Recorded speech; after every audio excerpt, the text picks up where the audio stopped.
તો ચલો બનાવીએ ઉનાળામાં અઢળક ફાયદા આપતું સરગવાની શીંગનું શાક। જેના માટે 4 થી 5 શીંગ લઈ સારી રીતના ધોઈ તેના ટુકડા કરી એક કુકરમાં અડધા ગ્લાસ જેટલું પાણી અને બધી શીંગને તેમાં ઉમેરી દઈશું।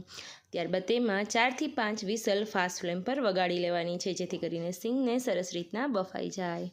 2 મોટા કપ જેટલો ચણાનો લોટ લઈ તેમાં અડધી ચમચી હળદર, મીઠું, ધાણાજીરું પાવડર, ચટણી પાવડર અને 2 મોટી ચમચી જેટલી ખાંડ લઈશું અને સારી રીતના મિક્સ કરી આટલું ઘાટું રાખીશું।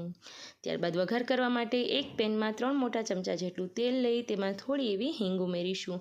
ત્યારબાદ 1 ચમચી જેટલી લસણની ચટણી ઉમેરીશું, જે બિલકુલ ઓપ્શનલ છે। આગળ બફાયેલી શીંગ ઉમેરી અડધા ગ્લાસ જેટલું પાણી ઉમેરીશું। આ શીંગ એપ્રોક્સ 8 થી 9 છે। હવે પાણી અને લસણની ચટણી સરસ રીતના તેલમાં ઉકળી ગયા છે, તો આગળ ડોયેલો આપણો ચણાનો લોટ ઉમેરી સારી રીતના ઢાંકણ ઢાંકીને પકાવી લેશું। Thank you.